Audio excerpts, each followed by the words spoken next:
학교 교실에 가면 지구본이 있습니다.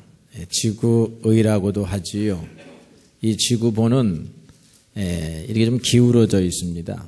23.5도가 기울어져 있는데요. 이 지구 자체를 우리가 묘사하려고 하면 그렇게 기울일 필요가 없는데, 지구와 태양과의 관계에서 태양을 바라본 지구의 각도가 23.5도가 기울어져 있기 때문에 우리 지구의를 보면 이렇게 한쪽으로 좀 기울어져 있지요. 재미있는 일화가, 재미있는 이야기가 있습니다. 어떤 초등학교에 장학관이 와서 이제 수업하는 장면을 참관하게 되었습니다. 학생에게 물어보았습니다. 이 지구의가 왜 이렇게 기울어져 있는지 말해보세요 라고 물으니까 학생이 손사래를 흔들면서 제가 망가뜨린 것이 아닙니다. 학생의 대답이 좀 엉뚱하니까 장학관이 선생님을 쳐다봤습니다. 그러니까 선생님이 대답하기를 저것은 사올 때부터 기울어져 있던 것입니다. 이렇게 대답을 하는 것입니다. 이번에는 장학관이 너무 기가 막혀서 교장 선생님을 쳐다보았습니다. 그랬더니 교장 선생님 하시는 말씀이, 아니 김 선생님, 그 가게에서는 어떤 교재도 사오지 말라라고 우리 학교가 방침을 정했는데 왜 거기에서 사왔습니까? 이렇게 말하는 것입니다. 여러분, 우리가 자기 의견을 피력할 때에 두려워하고 그리고 부안해동해서 다른 사람들을 따라갈 때가 많이 있습니다. 여러분, 그냥 따라가지 말고 생각을 하고 따라가야 합니다. 신앙도 생각할 줄 아는 신앙이 되어야 합니다. 그냥 따라가지 말고 자기 신앙이 무엇인지 여러분 대답할 수 있어야 되는 줄로 믿습니다. 여러분에게 신앙이 무엇입니까? 여러분에게 예수님이 무엇입니까? 라고 묻는다면 그냥 있습니다. 친구 따라 왔습니다. 교회가 좋습니다. 찬양이 듣기 좋습니다. 이렇게 대답하면 아니 되고 내가 왜 예수님을 믿는지 그 대답을 할 줄 아는 성도가 되어야 하리라고 믿습니다. 오늘 하박국 선지자는 하나님을 생각해 보았더니 이해할 수 없는 이야기가 있었습니다. 하나님을 믿고 살았는데 도저히 하나님을 이해할 수가 없다. 이런 의심의 마음을 가지고 하나님 앞에 질문을 던졌습니다. 하나님, 우리 유대 사회를 보니까 나쁜 사람들이 잘 삽니다. 나쁜 권력자들이 건강하고 성공하고 그리고 그 자리에서 내려오지를 않습니다. 그런데 착하고 정직하고 소박한 대부분의 백성들은 왜 이렇게 핍박을 받으며 이렇게 어려움에 처하여져 있는 것입니까? 라는 질문을 하나님께 던졌는데요. 오늘 여러분의 질문도 하나님 앞에 그렇게 던질 수 있다라고 생각합니다.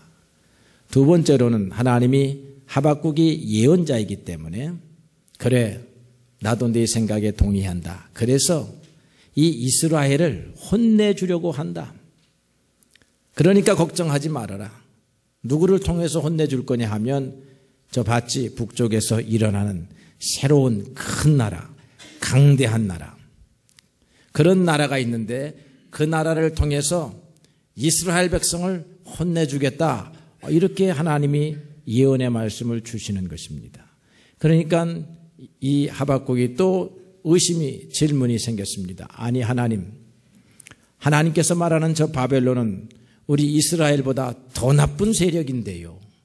왜 저 더 나쁜 세력을 통해서 우리를 징계하려고 하십니까?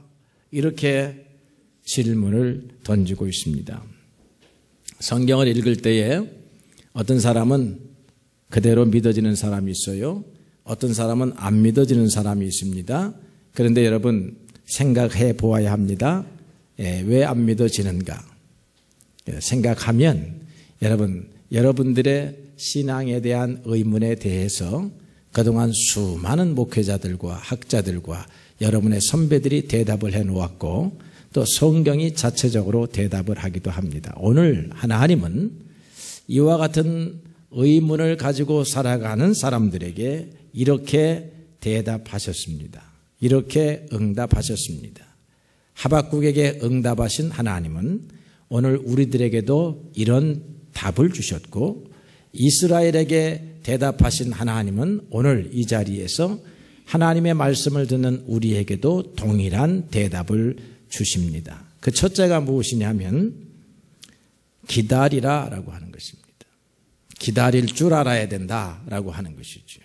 신앙은 기다림이다 라고 하는 것입니다. 하나님의 행동은 우리가 그렇게 바라는 하나님의 응답은 때가 알맞게 무르익어야 이루어진다라고 하는 것입니다. 사람들은 약속이 성취되는 시간이 더딜지라도 참을성 있게 기다려야 하는 것입니다. 하나님이 정하신 때가 되면 반드시 그 약속이 이루어지기 때문입니다. 하나님께서 아브라함에게 약속하셨습니다. 너희들에게 아들을 주겠다.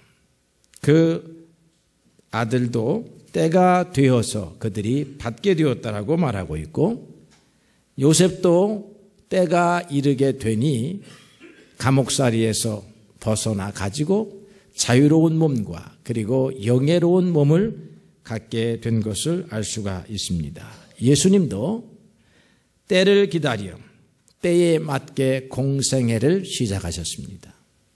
하나님이 볼 때에 인간의 구원이 결코 하찮은 일이 아닙니다. 매우 시급한 일입니다. 그런데 하나님이 그 인생의 구원을 위해서 예수님을 보내시는데 그 예수님을 어린아이 시절부터 보내셔서 30년 동안 예수님도 우리와 동일한 시대적 상황 속에서 살아가며 배우셨습니다. 그리고 30이 돼서야 때를 얻어 그의 공생애를 시작하신 것입니다. 그러므로 기다림이라고 하는 것은 매우 중요한 신앙적 행위가 되는 것입니다. 신앙의 첫 번째 행위는 하나님을 기다리는 것입니다. 그런데 이 신앙적 기다림이라고 하는 것은 그냥 가만히 있는 것에 불과한 것이 아닙니다. 이것은 마치 100m 달리기 선수가 출발대 앞에서 몸을 구부리고 두 손을 바닥에 짚고 총소리가 울리면 언제든지 뛰어나갈 그런 준비를 하면서 기다리는 것입니다. 하나님의 때를 기다리는 것이죠.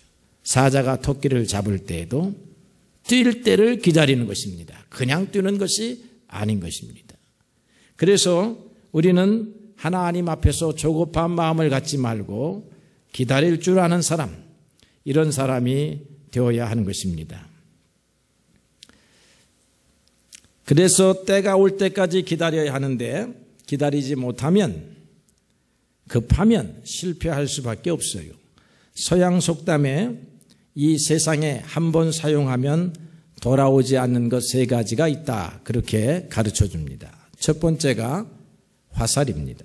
한 번 관역을 겨냥하고 쏘아버리면 잘못 쏘았다 할지라도 그 화살이 다시 돌아오는 법이 없습니다. 두 번째는 우리가 생각하지 아니하고 급하게 내뱉은 말이라고 합니다.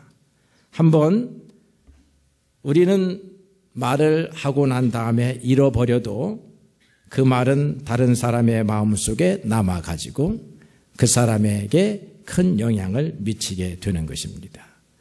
한번 쏟은 물을 다시 담을 수 없는 것처럼 여러분들의 말을 다시 주워 담을 수가 없습니다. 때를 기다리지 않는 말은 그래서 좋은 결과를 가져오지 않는 것입니다. 그 다음에 세 번째가 황금과도 같다고 여겨지는 기회입니다. 이 기회를 잘못 사용하게 되면 기다리지 아니하면 아무리 통곡해도 한번 가버린 기회가 다시는 돌아오지 않는 것입니다. 그래서 기다리는 훈련을 해야 하는 것입니다. 하나님을 바라보고 기다려야 하는 것입니다. 그러면 하나님께서 오늘 하박국에게 지금 상황은 기다릴 수 없는 상황입니다. 우리의 형편과 상황은 하나님이 지금 즉석에서 구원의 손길을 내밀지 아니하시면 안 되는 그런 절박하고 급박한 상황입니다. 이스라엘의 형편이 그랬습니다. 그런데 하나님은 기다리라고 하셨고 그 다음에 기다릴 때에 그러기 때문에 믿음을 가지고 기다려라 그렇게 말하고 있는 것입니다. 그래서 4절에 보게 되니까 의인은 믿음으로 말미암아 살 것이다. 현재의 상황은 어렵지만 하나님을 바라보고 하나님을 믿는 믿음으로 기다리라고 그렇게 말하고 있는 것입니다. 그래서 하나님의 사람들, 성경에 표현된 의인이라고 하는 이 표현은 도덕적, 윤리적으로 의인이라고 하는 말을 넘어서서 하나님과 맺은 언약을 굳게 믿고 그리고 그 언약을 붙들고 사는 사람이다라고 말할 수 있는 것입니다. 흔들리지 않는 굳센 믿음을 가지고 온갖 시련과 위협과 죽음의 세력 앞에서 당당히 맞서는 것입니다. 왜냐하면 우리를 삼킬 듯한 죽음도 하나님의 약속에 의하면 결코 우리를 해하지 못하기 때문인 것입니다. 그러므로 이 혼돈된 세상, 불안한 세상, 모순된 세상, 정직함이 접대받지 못하는 세상, 젊음의 정렬이 제대로 인정받지 못하는 이 세상에서 하나님을 믿는 사람들은 하나님을 믿는 믿음을 가지고 살아야 한다라고 하는 이 명령을 붙들게 됩니다. 성경적 예를 두 가지만 들겠습니다. 하나는 아브라함의 예인데요. 하나님께서 아브라함에게 나타나셔서 아브라함을 당대에만 축복하려 하시지 않고 아브라함의 가문을 통해서 온 세계에 믿음의 본을 보이시려고 하셨습니다. 그래서 아브라함과 적통으로 결혼한 사레 사이에 아들을 주시려고 했습니다. 하나님이 이 아브라함을 갈대아 우르에서 불러내시고 난 다음에 아브라함에게 나타나셨습니다. 그러면서 내가 너를 축복하려고 한다. 나는 너의 하나님이 아니냐 하면서 그에게 아들을 약속합니다. 그런데 이미 아브라함은 그 나이가 75세가 넘었기 때문에 아마 아들을 기다렸으나 그 아들을 이제는 더 이상 포기하고 있었다라고 생각되어집니다. 이제 자연적인 몸이 자녀를 갖기에 부적합한 몸이었다라고 생각한 것 같습니다. 그래서 아브라함은 아닙니다, 하나님. 엘리에셀이라고 하는 종이 있는데요. 이 종이 총명합니다. 이 종을 데리고 일을 해보니까 내 가문과 가업을 맡길만 합니다. 그래서 이 엘리에셀을 후계자로 삼아서 이 가문을 이어갈까 합니다. 겸손한 아브라함의 말이었습니다. 그런데 하나님이 아니다.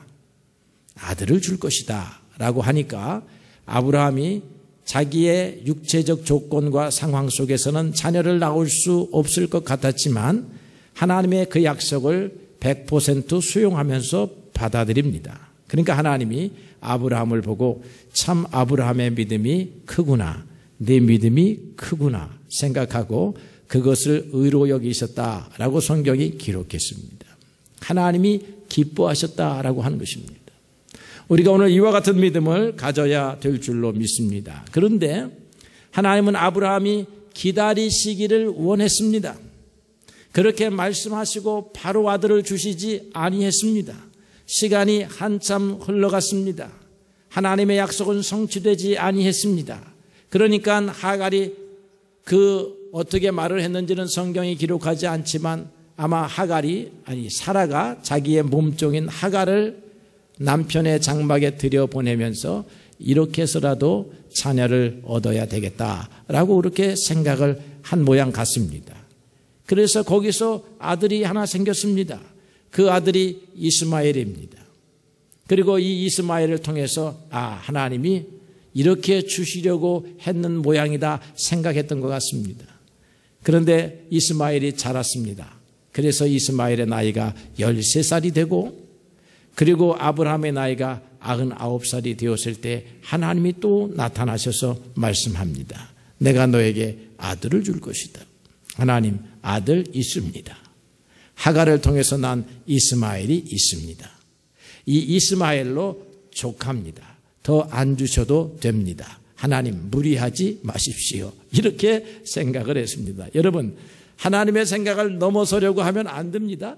우리 인간이 하도 머리가 좋고 생각이 깊어가지고 하나님 머리 위에 올라가려고 할 때가 많습니다. 여러분, 기다리는 것은 시간만 기다리는 것이 아니라 하나님의 뜻도 기다리는 것이 기다림입니다. 하나님이 이 무지한 아브라함을 책망하지 아니하셨습니다. 기다려라.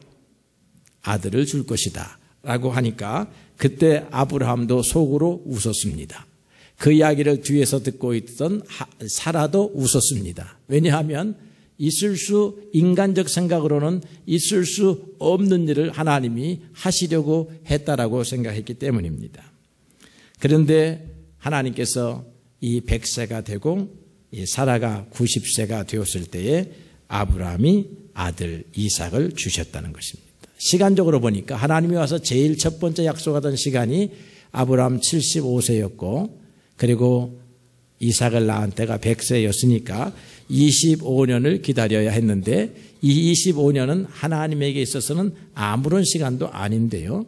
우리 인간에게는 기다리기에는 너무나 긴 시간입니다. 그래서 우리가 기다리기가 어려운 것입니다. 그리고 25년 시간 동안에 상황이 수없이 많이 바뀝니다. 그래서 기다리기가 어려운 것입니다. 그런데 하나님이 한번 하신 약속은 반드시 이루어짐으로 기다리라고 하는 것입니다. 아브라함이 이삭을 100세에 낳아야 하나님의 바르고 올바른 뜻이 이루어지기 때문에 하나님은 그에게 그렇게 그 시간에 주신 것입니다. 그래야만 사람은 할 수 없지만 하나님은 하실 수 있다라고 하는 영광을 거두시게 되는 줄로 그렇게 믿습니다. 요셉도 이렇게 형들에 의해서 애굽의 노예살이로 팔려갑니다. 그런데 그곳에서 참 우연히 좋게 좋은 집을 보디발의 집을 만나서 인정을 받고 있다가 보디발의 아내와의 사이에서 오해를 받아가지고 감옥에 갇히게 됩니다. 이 보디발의 집에서 청지기 역할을 한 것은 굉장히 짧은 시간이었고 감옥에서의 시간이 굉장히 길었습니다. 노예살이와 감옥살이를 합치면 총 13년을 하게 되는데요. 거의 10년 이상을 노예살이가 아니라 감옥살이를 하게 됩니다.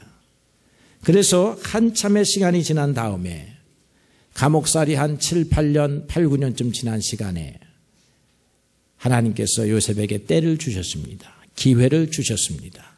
감옥에서도 늘 성실하게 자기의 직무를 감당하면서 하나님 앞에 기도하는데 저 다른 방에서 왕의 고위급 신하들이 영모에 연루되어 가지고 감옥에 들어오게 된 것입니다. 근데 이 사람들이 꿈을 꾸게 되었는데 그 꿈을 해석하고 싶은 마음을 가졌습니다. 이 꿈을 좀 누가 해석해 줬으면 좋겠는데 이 꿈이 뭔가 의미가 있는데 그렇게 하다가 아침에 물사발을 갖다 주고 밥을 가져다 주려고 했던 요셉에게 들렸습니다. 요셉이 그 꿈의 해석은 하나님이 하실 것입니다 라고 말하니까 네가 이 꿈을 해석할 수 있느냐 하고 그 꿈을 들려주지요. 그 꿈을 들려주니까 요셉이 바르게 해석합니다. 한 사람은 죽게 되고 한 사람은 살아나게 되는데요. 그 술 맡은 관연장이 살아나서 왕 앞에 다시 복직되어 간다고 하는 것입니다. 그래서 요셉은 하나님이 나에게 때를 주셨구나, 기회를 주셨구나 라고 생각하고 그 술 맡은 관원장에게 부탁합니다. 뇌물을 줘서 부탁하는 것이 아니라 자기가 꿈을 해석해 주었으니 당연히 그만한 응대를 받을 자격이 있습니다. 그래서 당신이 왕 앞에 다시 나아가거든 내 억울함을 풀어주셔서 나로 하여금 이 감옥에서 나갈 수 있게 해달라고 그렇게 부탁합니다. 진짜 감옥문이 열렸습니다. 그 신하가 복직이 되었습니다. 요셉은 그 소식을 감옥에서 들었습니다. 드디어 나에게 기회가 왔구나 라고 생각하고 이제 기다리고 있는데 하나님은 그에게 더 기다릴 것을 원했습니다. 그 술 맡은 관원장이 까마득하게 잊어버리고 만 것입니다. 일주일을 기다려도 한 달을 기다려도 소식이 없습니다. 그러니까 요셉이 실망이 대단히 컸을 것으로 생각합니다. 이렇게 사람들은 잃어버리기를 좋아합니다. 그래서 우리가 하나님을 기다려야지 사람을 기다리는 것이 아닌 줄로 압니다. 그로부터 2년이 지났습니다. 성경은 그로부터 2년이 지난 뒤에 바로왕이 꿈을 꾸었는데 그 바로왕이 견딜 수가 없었습니다. 이 꿈을 해석하고 싶은 마음에 견딜 수가 없었습니다. 그래서 자기들의 박사들을 다 불러 모았습니다. 애굽의 모든 지혜자들을 불러 모았습니다. 그 꿈을 제대로 해석하는 사람이 없었습니다. 왕의 마음에 흡족하게 해석하는 사람이 없었습니다. 그때야 불현듯 이 술 맡은 관원장의 머릿속에 떠오르는 인물이 있었는데 그 인물이 바로 요셉이었습니다. 그게 하나님의 때였습니다. 하나님이 그때에서야 왕 앞에 서게 함으로써 요셉이 자유의 몸으로 하나님이 만족하지 아니하시고 애굽 전체의 나라를 경영하는 사람으로 만들고 싶어 하셨기 때문에 요셉에게 2년의 시간을 더 기다리도록, 믿음으로 기다리도록, 하나님을 믿고 기다리도록 그렇게 요구하셨던 것입니다. 여러분, 심리학에 보면요, 긍정의 심리학 가운데 플라시보 효과라고 하는 말이 있습니다. 이 이야기는 효과가 전혀 없는 약을 투자했는데도 환자가 이 약을 먹으면 효과가 있을 것이다 라고 이렇게 믿으면 실제적인 효과가 나타난다고 합니다. 이것은 약효 때문이 아니라 이 마음이 편안해지고 긴장이 이완돼 가지고 나타나는 효과인데요.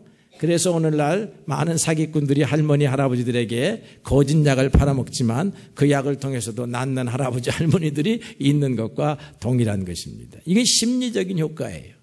반대로 제대로 된 약을 먹었는데도요, 의심을 하고 먹으면 효과가 전혀 나타나지 않습니다. 이걸 갖다가 플라시보 효과의 반대가 되는 노시보 효과라고 하는데요.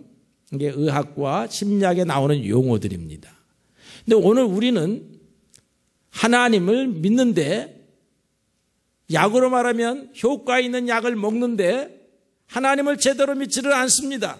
제대로 믿지 아니하니까 믿음의 효력이 나타나지 않는 거예요. 여러분, 믿음의 효력은 참된 믿음일 때 가능한 것입니다.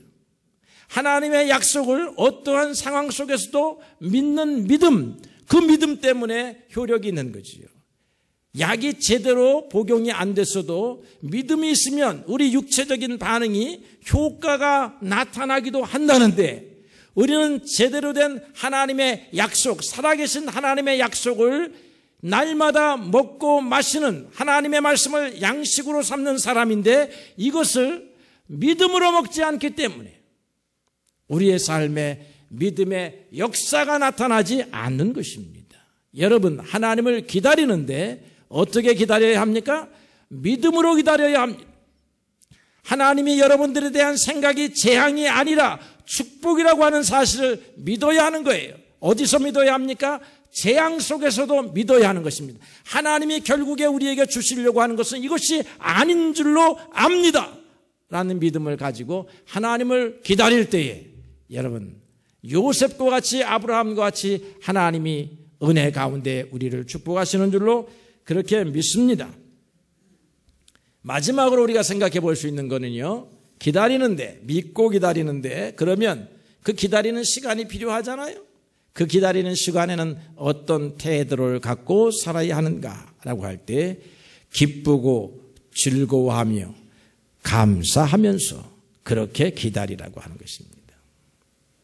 기다리는데 인상을 쓰면서 기다립니다 이렇게 하지 말고 하나님이 결국은 주실 것이라고 믿고 기뻐하면서, 기대가 있으니까 기뻐하면서. 여러분, 아들이 밖에 나가서 열심히 꽁을 차고 돌아왔습니다. 어머니가 부엌에서 키친에서 열심히 음식을 만들고 있습니다. 누구를 위한 음식입니까? 공차고 온 이 아들을 위한 음식입니다. 근데 이 아들은 지금 너무 배가 고파요.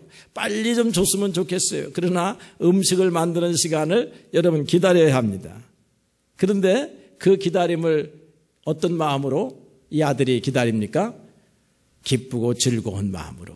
5분 후가 되면 10분 후가 되면 저 음식이 나의 것이 될 것이다 라고 한 그런 기대를 가지고 즐거워한다는 것입니다. 오늘 하박국이나 이스라엘이 처한 환경이요 모든 것이 폐허가 된 상황입니다. 기대할 것이 없는 상황입니다. 그런데 오늘 하박국은 3장에서 이렇게 말하고 있습니다. 비록 무화과 나무가 무성하지 못하고 포도나무에 열매가 없고 감람나무에 소출이 없고 밭에 먹을 것이 없으며 우리의 양이 없으며 외양간에 소가 없을지라도 나는 여호와로 말미암아 즐거워하며 나의 구원의 하나님으로 말미암아 기뻐하리로다. 여러분 기다릴 때에 인상 쓰고 괴로운 가운데 기다리지 말고 기대하며 기뻐하며 감사하며 기다리라고 하는 것입니다. 여러분 기다리세요. 감사하며 기다리세요. 사도 바울은 데살로니가전서 5장 16절 18절에서 항상 기뻐하고 쉬지 말고 기도하고 범사에 감사하라 그렇게 우리에게 귀한 명령을 줍니다. 이것이 그리스도 예수 안에서 너희를 향하신 하나님의 뜻이라고 말하고 있습니다. 하나님의 뜻은 무엇이냐? 항상 기뻐하라. 범사에 감사하라. 어려움 중에도 감사하라. 어려움 중에도 기뻐하라. 그거예요. 그게 오늘 구약의 하박국이가 주는 말이나 바울 사도가 데살로니가전서에서 주는 말이라 동일한 의미입니다. 그런데 우리는 이렇게 하나님 앞에 하소연할 수 있습니다. 기다리고 싶습니다. 믿음을 갖고 싶습니다. 이 시간 우리가 기뻐하며 기다리고 싶습니다. 그런데 능력이 없습니다. 기다릴 능력이 없습니다. 어려움 가운데 기뻐할 능력이 없습니다. 어려운 가운데 믿음이 점점 상실해져 가는 가운데 믿음을 가질 수가 없습니다. 그래서 사도 바울이 신약에서 한 가지 말씀을 더 첨가한 것입니다. 그리스도 안에서 너희를 향하신 하나님의 뜻이니라 그렇게 말했습니다. 어려울 때, 힘들 때, 믿음이 떨어질 때, 기쁨이 사라질 때, 감사가 없어질 때 그리스도 앞으로 가는 것입니다. 그러면 그리스도께서 기뻐할 수 있는 능력을 주셔요. 감사할 수 있는 능력을 주십니다. 기다릴 수 있는 능력을 주십니다. 인내할 수 있는 능력을 주십니다. 이 은혜도 하나님으로부터 오는 것인데 그리스도 예수 안에서 주시는 은혜입니다. 이런 신앙 가운데 기다리는 사람들, 이런 사람들은 기다림의 고통 속에 있는 사람들이 아니라 환경보다 더 크신 하나님의 동행으로 말미암아 순례길이긴 하지만 즐거운 순례하는 사람들입니다. 태양볕이 내리쬐지만 수건을 닦아가며 기쁘고 즐거운 마음으로 순례하는 사람입니다. 다리에 힘이 빠졌지만 몇 걸음만 더 가면 우리가 도착할 목적지가 있다라고 하는 그 힘이 더 커가지고 다리의 피곤함을 이기고 목적지를 향하여 오늘도 발걸음을 내딛는 사람들입니다. 이런 사람들이 신앙인입니다. 이런 신앙이 하나님으로부터 예수 그리스도를 통하여 옵니다. 여러분 하박국을 통해서 주신 말씀 기다립시다. 믿고 기다립시다. 기쁨과 즐거움을 잃어버리지 아니하고 기다립시다. 하나님이 어느 날 총을 쏘시면서 뛰어나가라 하실 때가 있을 것입니다. 그 기회를 붙잡는 여러분들이 되시기를 주님의 이름으로 축복합니다.